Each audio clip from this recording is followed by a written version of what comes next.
وہ لمحہ آج بھی میرے دل پر نقش ہے۔ میں اپنے کمرے میں گھٹنوں میں سر دیے رو رہی تھی۔ آنسو تھمنے کا نام ہی نہیں لے رہے تھے۔ اتنے میں دروازہ کھلا اور امی اندر آئیں۔ مجھے دیکھتے ہی بولیں، سدرا بیٹا تم ابھی تک تیار نہیں ہوئی؟ میں نے کہا تھا نا کوئی ڈھنگ کے کپڑے پہن لو، وہ لوگ بس آنے ہی والے ہیں۔ میں نے سر اٹھایا تو میرا پورا چہرہ آنسوؤں سے بھیگا ہوا تھا۔ امی مجھے اس حال میں دیکھ کر گھبرا گئیں اور بولی کہ یہ کیا حال بنا رکھا ہے؟ میں نے تمہیں کتنی بار سمجھایا کہ یوں رویا نہ کرو، میں تمہاری ماں ہوں، تمہیں روتا دیکھ کر میرا دل تڑپ اٹھتا ہے۔ اللہ بہتر کرے گا بیٹا۔ تب میرا ضبط ٹوٹ گیا۔ میں بھرائی ہوئی آواز میں بولی، امی آپ ایسا کیوں کرتی ہیں؟ روز کسی نہ کسی کو گھر بلا لیتی ہیں، آپ جانتی ہیں نا ہم غریب ہیں اور انہیں امیر ماڈرن لڑکیاں چاہیے ہوتی ہیں، وہ سب کچھ مجھ میں نہیں ہے، پھر بھی وہ آئیں گے، آپ مجھے کسی گائے بھینس کی طرح ان کے سامنے پیش کریں گی اور وہ انکار کر کے چلے جائیں گے۔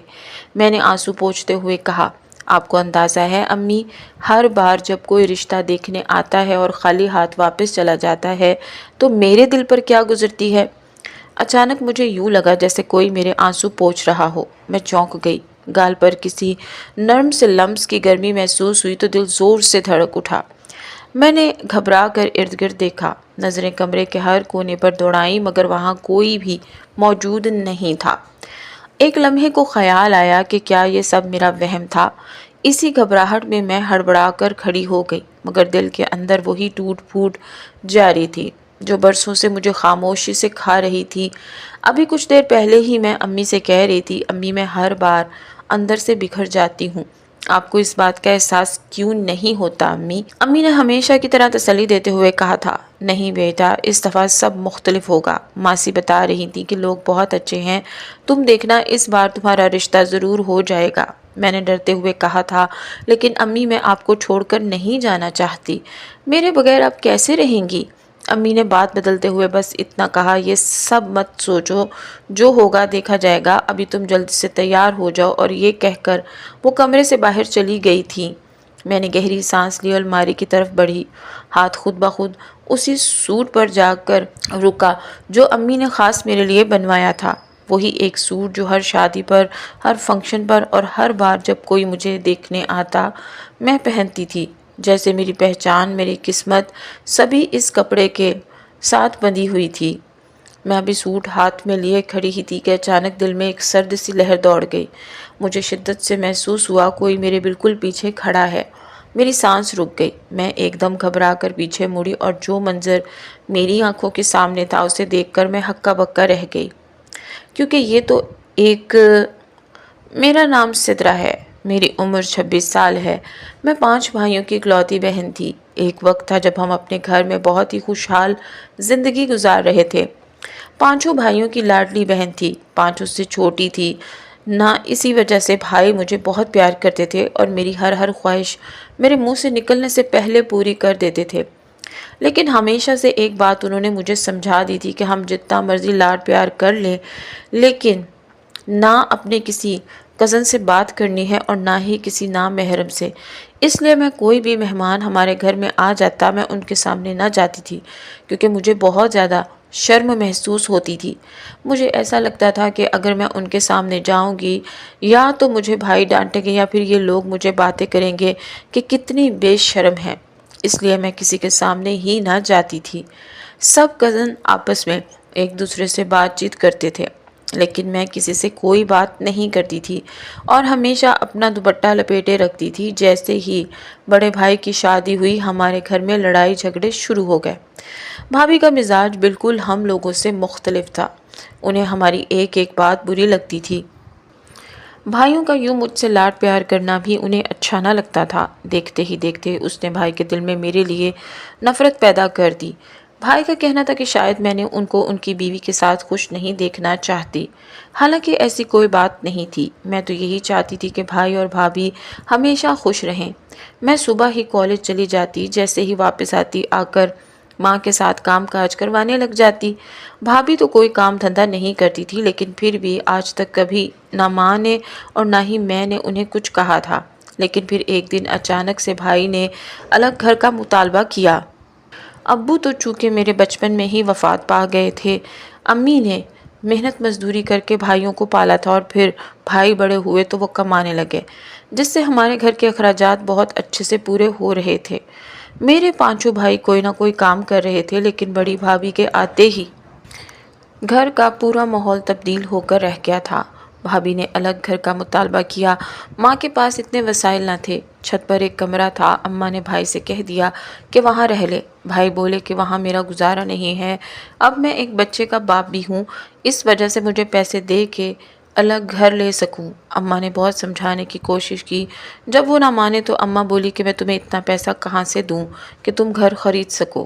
ابھی تمہاری شادی کی ہے، جو پیسے جمع تھے وہ لگا دیے ہیں، اب ایسے نہ کرو اپنی ماں کے ساتھ۔ میں نے تمہیں کسی طرح سے پالا ہے، وہ تم سب لوگ اچھی طرح سے جانتے ہو، اب تم ایسی چیز کیوں مانگ رہے ہو جو دینے کی میرے میں ہمت نہیں ہے؟ تم یہیں پہ رہو، اوپر رہو۔ بھائی کو تو نہ جانے کیا ہو گیا تھا، وہ کہنے لگے نہیں میں یہاں نہیں رہوں گا، کیونکہ میری بیوی یہاں رہنا ہی نہیں چاہتی۔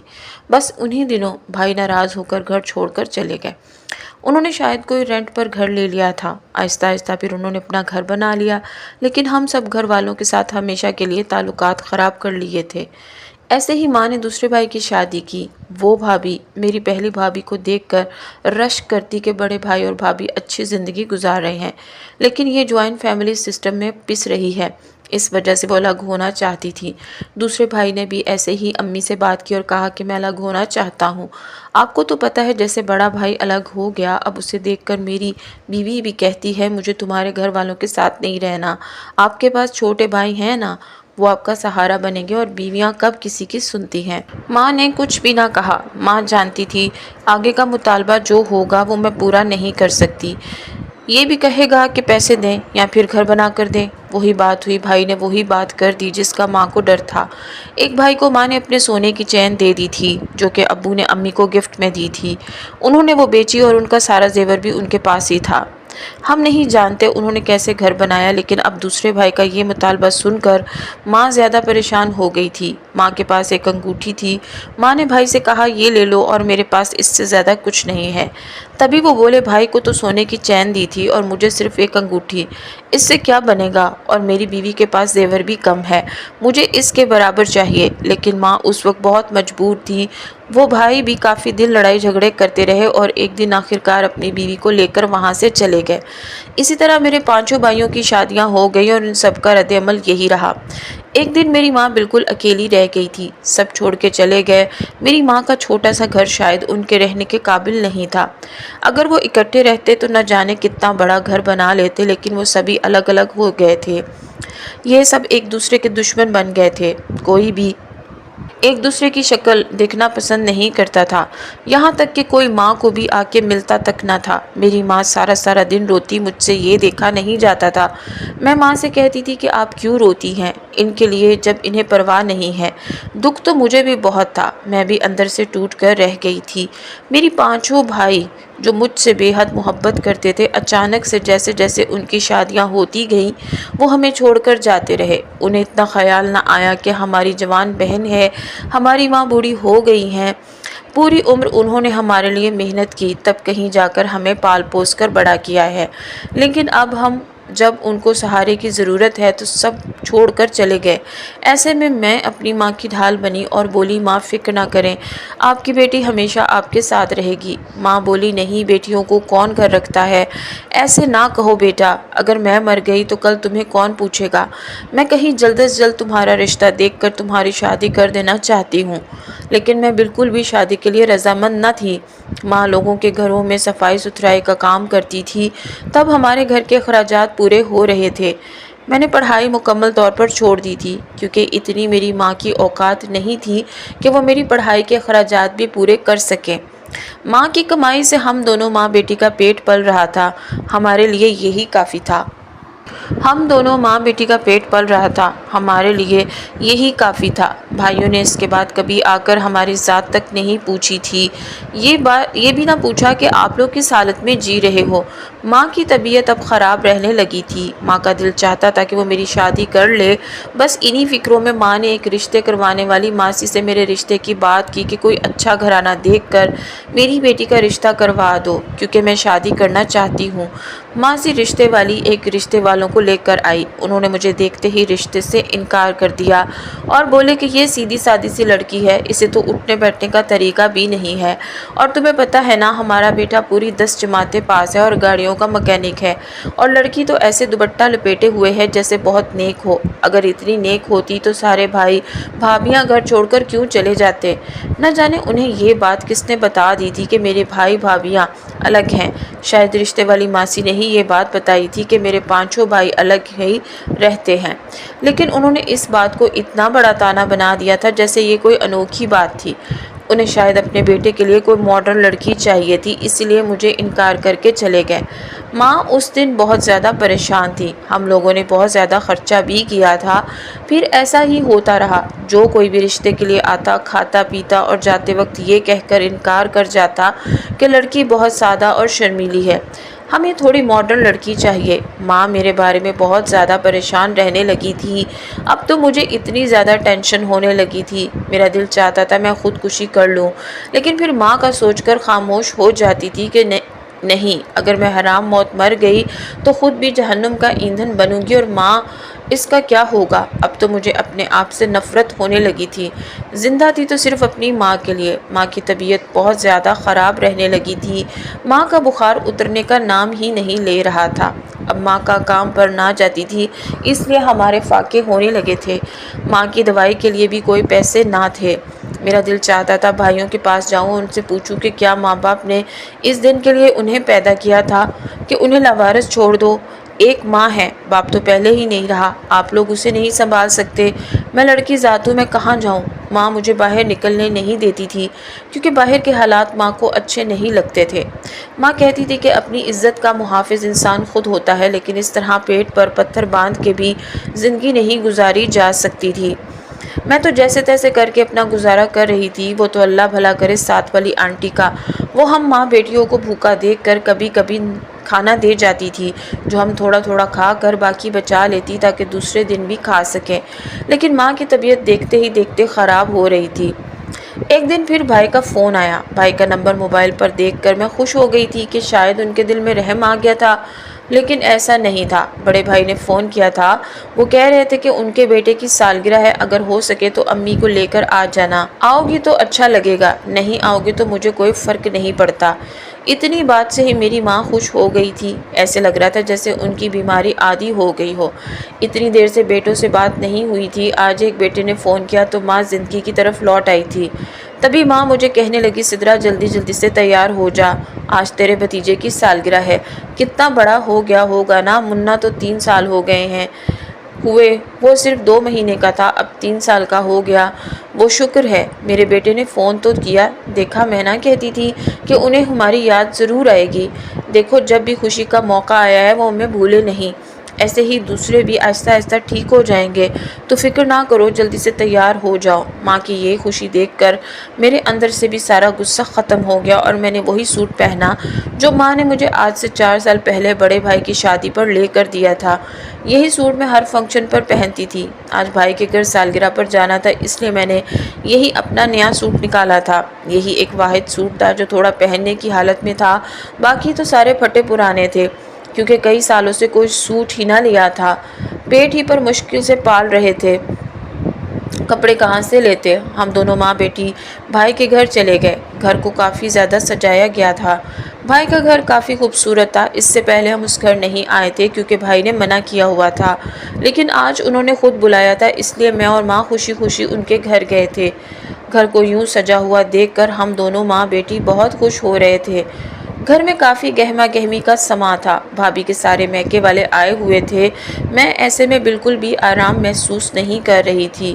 تو ماں نے مجھے کہا، ارے تو کیوں گھبراتی ہے، تیرا اپنا گھر ہے، تیرے بھائی کا گھر ہے، کچھ نہیں ہوتا، کپڑوں کو کس نے دیکھنا ہے، گھر والوں کے کپڑے ایسے ہی ہوتے ہیں، جا جا کر بھابھی کے ساتھ مہمانوں کی خاطر تواضع کرنا۔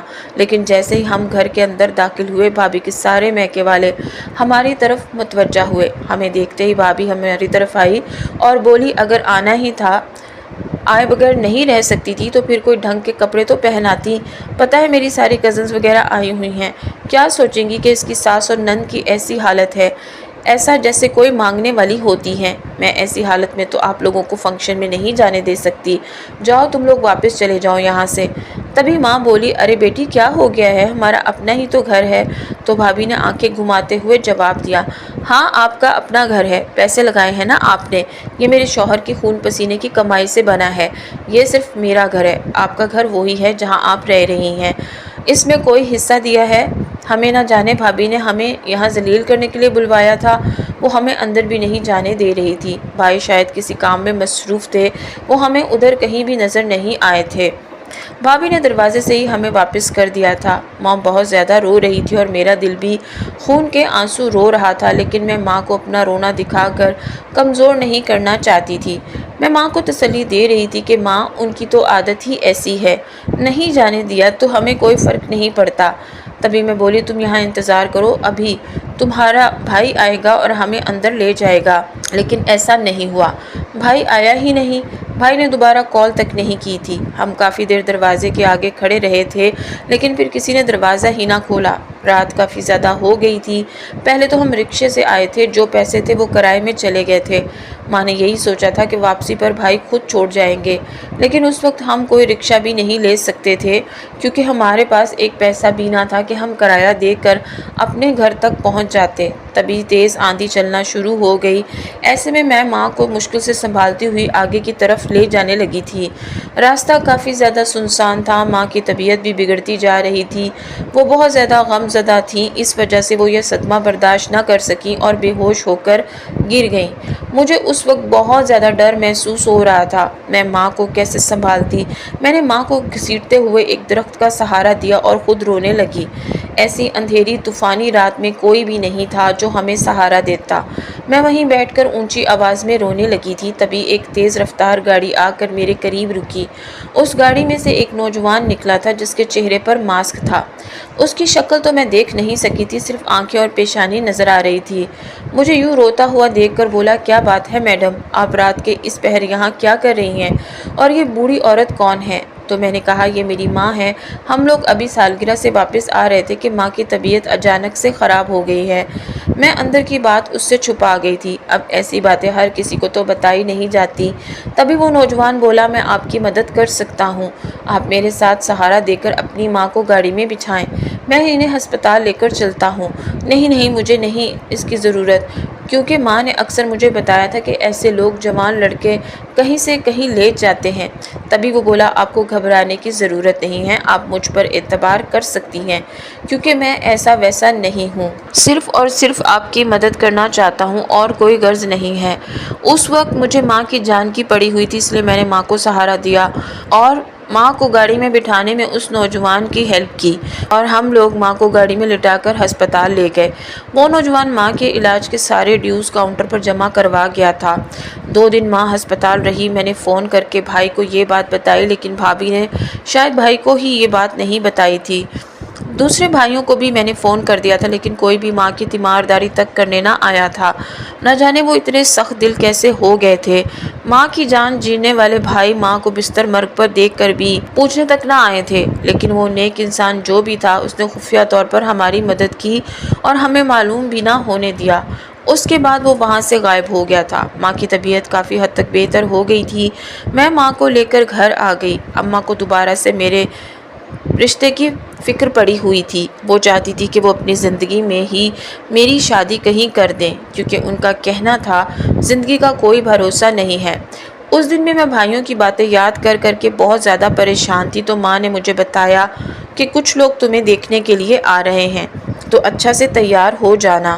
اس دفعہ مجھے اللہ کے گھر کی بہت امید ہے، لیکن میں نے ماں کو صاف انکار کر دیا کہ مجھے شادی نہیں کرنی، میں نے ہمیشہ آپ کے ساتھ رہنا ہے۔ ماں جا کے کھانا پکانے میں مشغول ہو گئی۔ ہر دفعہ کی طرح اب بھی ماں نے کافی خرچہ کر دیا تھا، کیونکہ ماں دوبارہ سے کام پہ جانے لگ گئی تھی۔ اب جو بھی پیسے ہوتے کچھ خرچہ کرتی اور کچھ جمع کرتی تھی، اور پھر ایسے ہی مہمانوں کی آمد پر سارا خرچہ کرتی تھی۔ میں اپنے کمرے میں گھٹنوں میں سر رکھے رو رہی تھی، تبھی امی کمرے میں آئی اور بولی، سدرا تم ابھی تک تیار نہیں ہوئی؟ میں نے کہا تھا نا کہ کوئی ڈھنگ کے کپڑے پہن لو، دیکھو وہ لوگ آنے والے ہیں۔ تو میں نے سر اٹھایا تو میرا پورا منہ آنسوؤں سے تر تھا۔ امی مجھے دیکھتے ہی بولی، کیا ہوا، تم رو رہی ہو؟ تم اتنی دفعہ کہا ہے ایسے رویا نہ کرو، میں ماں ہوں تمہاری، میرا دل تڑپ اٹھتا ہے جب تمہیں ایسے روتے ہوئے دیکھتی ہوں۔ اللہ بہتر کرے گا۔ میں بولی، امی آپ ایسا کیوں کرتی ہیں؟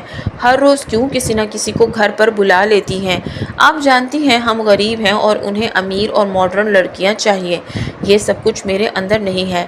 اب وہ آئیں گے اور آپ مجھے کسی گائے بھینس کی طرح ان کے آگے پیش کریں گی اور وہ انکار کر کے چلے جائیں گے۔ آپ کو پتہ ہے جب بھی کوئی رشتے والا آتا ہے تو چلا جاتا ہے تو میرے دل پر کیا گزرتی ہے، میں اندر سے ٹوٹ کے رہ جاتی ہوں۔ آپ کو اس چیز کا خیال کیوں نہیں ہے؟ تبھی ماں نے جواب دیا، نہیں بیٹا اس دفعہ ایسا نہیں ہوگا۔ ماسی بتا رہی تھی، بہت اچھے لوگ ہیں، تم دیکھنا اس دفعہ تمہارا رشتہ ہو جائے گا۔ امی ابھی میں آپ کو چھوڑ کے جانے نہیں چاہتی، میرے بغیر آپ کا کیا ہوگا؟ تبھی امی بولی، تم یہ بات نہ سوچو، کیا ہوگا، تم جلد سے تیار ہو جاؤ۔ یہ بات کہہ کر امی کمرے سے باہر نکل گئیں۔ تبھی مجھے محسوس ہوا کوئی میرے آنسو صاف کر رہا ہے، نہ جانے کیوں میں کسی کا لمس اپنے چہرے پر محسوس کر رہی تھی۔ میں نے ارد گرد سر گھما کر دیکھنے لگی، لیکن وہاں کوئی بھی نہ تھا، یہ میرا وہم تھا۔ میں جلدی سے ہڑبڑا کر اٹھی اور وہی سوٹ نکالا جو امی نے خاص طور پر میرے لیے بنوا رکھا تھا۔ ہر شادی پر، ہر فنکشن پر اور جب بھی کوئی مہمان مجھے دیکھنے آتا میں وہی سوٹ پہنتی تھی۔ میں اس سوٹ کو الٹ پلٹ کر دیکھ رہی تھی کہ تبھی مجھے محسوس ہوا کہ کوئی میرے پیچھے کھڑا ہے۔ میں ایک دم سے ہڑبڑا کر پیچھے کی طرف مڑی تو دیکھ کر ہکا بکا رہ گئی، کیونکہ یہ تو وہی نوجوان تھا۔ وہ اسی طرح چہرے پر ماسک پہنے میرے بالکل قریب کھڑا تھا۔ میں اسے دیکھتے ہی بولی، آپ تو وہی گاڑی والے ہیں نا؟ آپ میرے کمرے میں کیا کر رہے ہیں؟ دیکھیں ابھی میرے رشتے والے آ رہے ہیں، اگر انہوں نے آپ کو میرے کمرے میں دیکھ لیا، انہیں ذرا سا بھی پتہ چلا کہ یہاں پر کوئی اور بھی ہے، تو وہ پھر سے رشتے سے انکار کر کے چلے جائیں گے۔ تو وہ نوجوان بولا، جو آ رہے ہیں وہ تمہارے قابل نہیں ہیں۔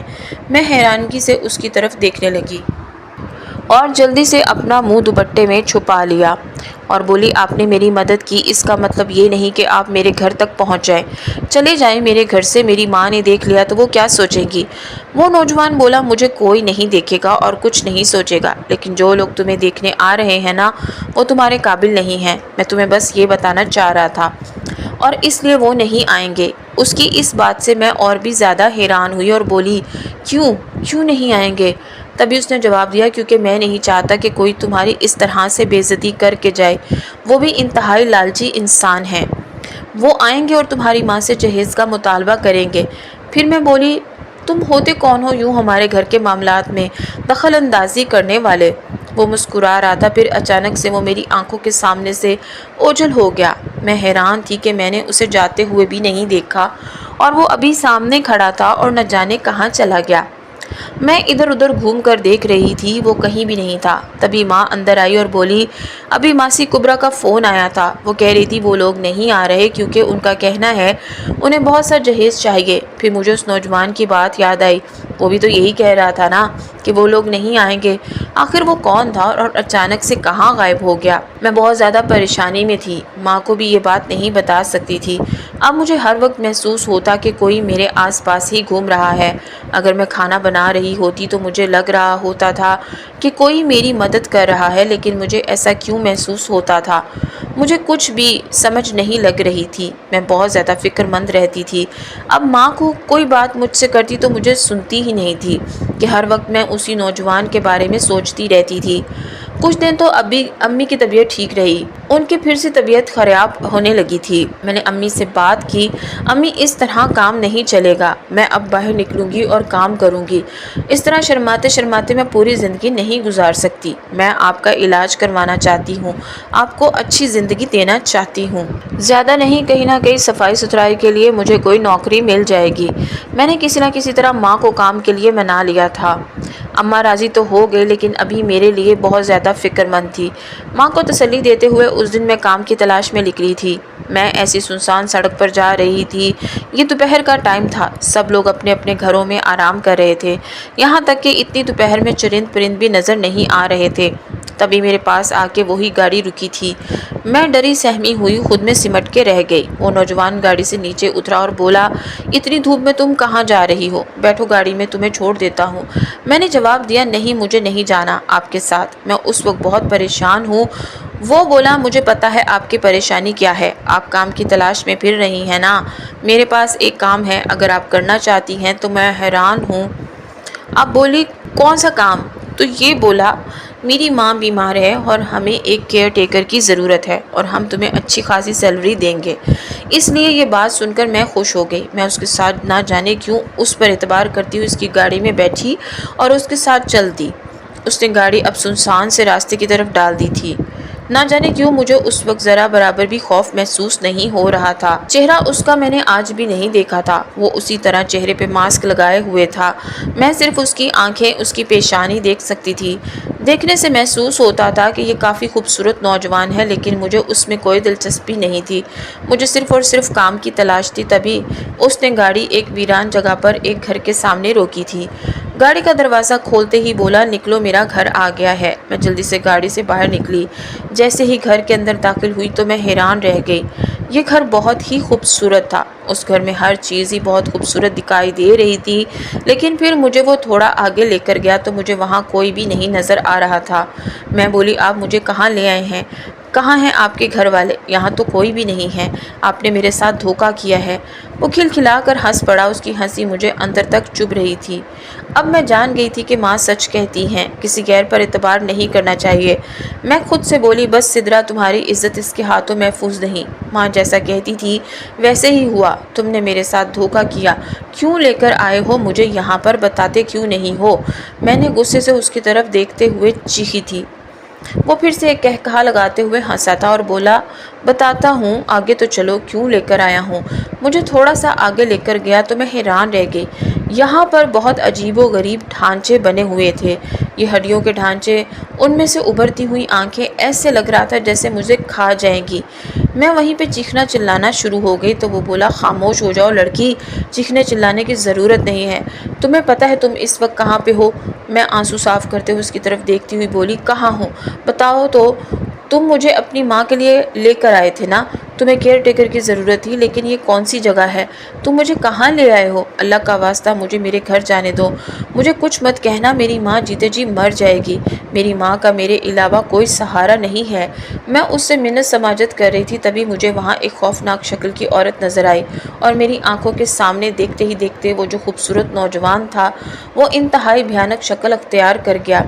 اب ایک عورت اس کے ساتھ کھڑی تھی، وہ دونوں ایک دوسرے کی طرف دیکھ کر کھلکھلا کر ہنس رہے تھے، ان کے لمبے لمبے ناخن، لٹکتی جلد اور لمبے لمبے دانت۔ میرا دل زور زور سے دھڑک رہا تھا، ٹانکیں تھر تھر کانپ رہی تھی۔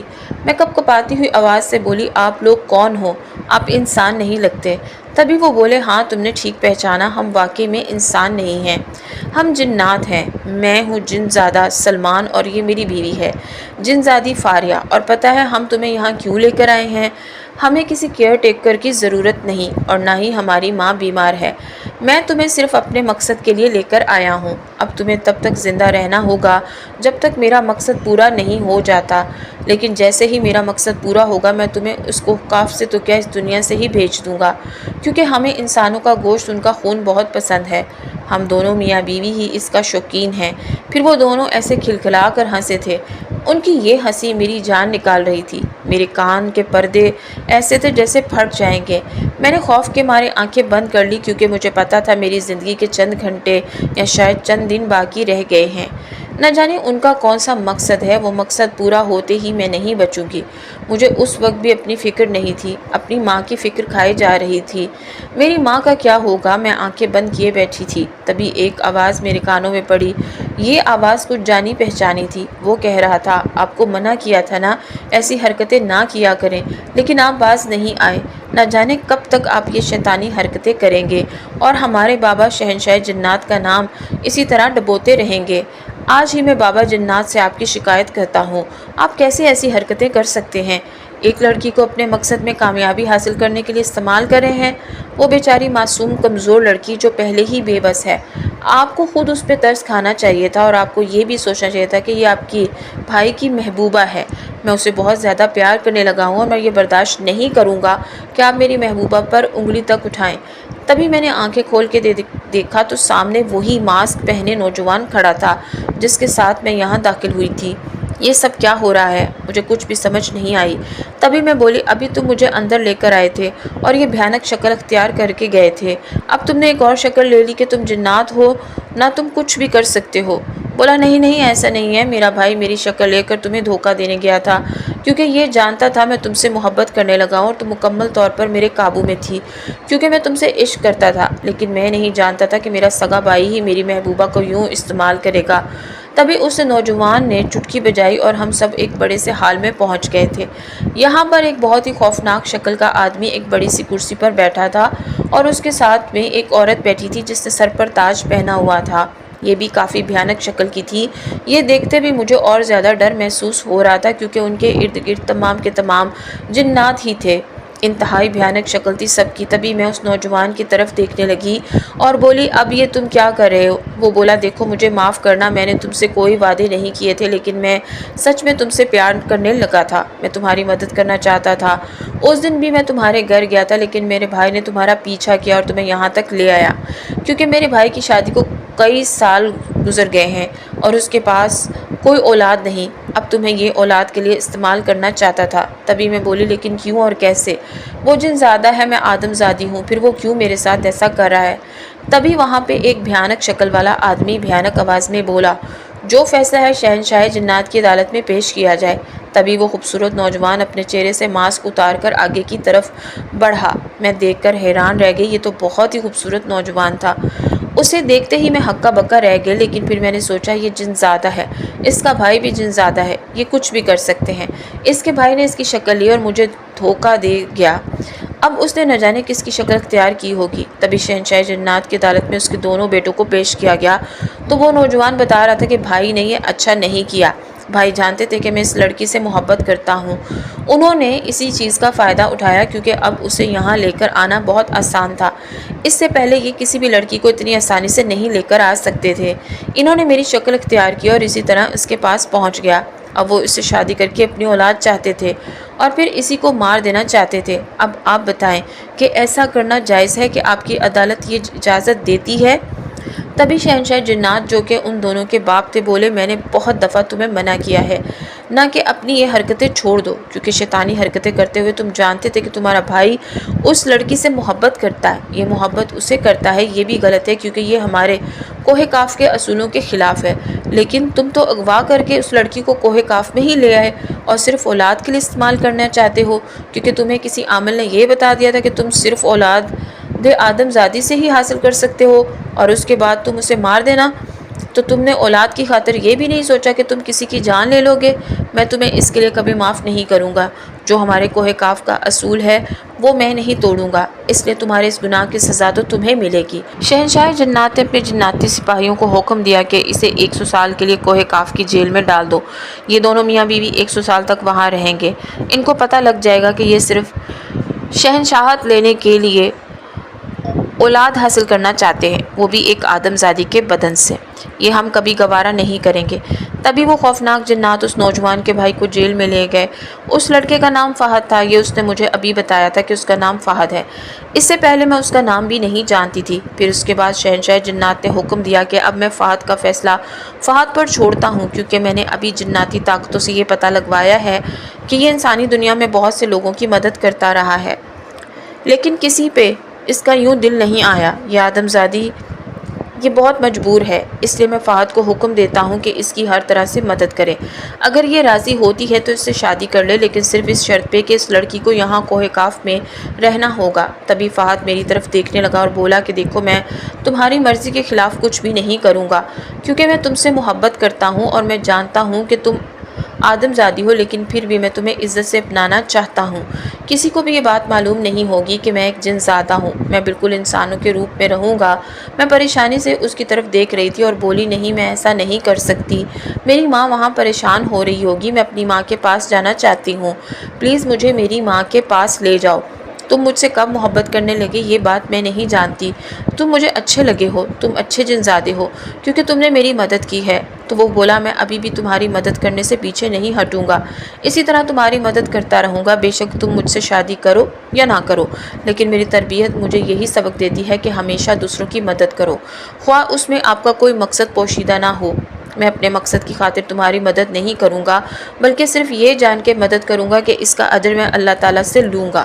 اس کے منہ سے یہ باتیں سن کر میں حیران بھی تھی اور خوش بھی تھی کہ انسانوں سے اچھے تو یہ جنات ہی ہیں جنہیں اللہ تعالیٰ کا خوف و ڈر ہے۔ یہ اللہ تعالیٰ کے ڈر سے ہی میری مدد کرنا چاہتا ہے، حالانکہ میں نے اسے شادی سے بھی انکار کر دیا تھا۔ تبھی میں بولی ابھی میں کوئی فیصلہ نہیں کروں گی، اس سے پہلے میں اپنی ماں کے پاس جانا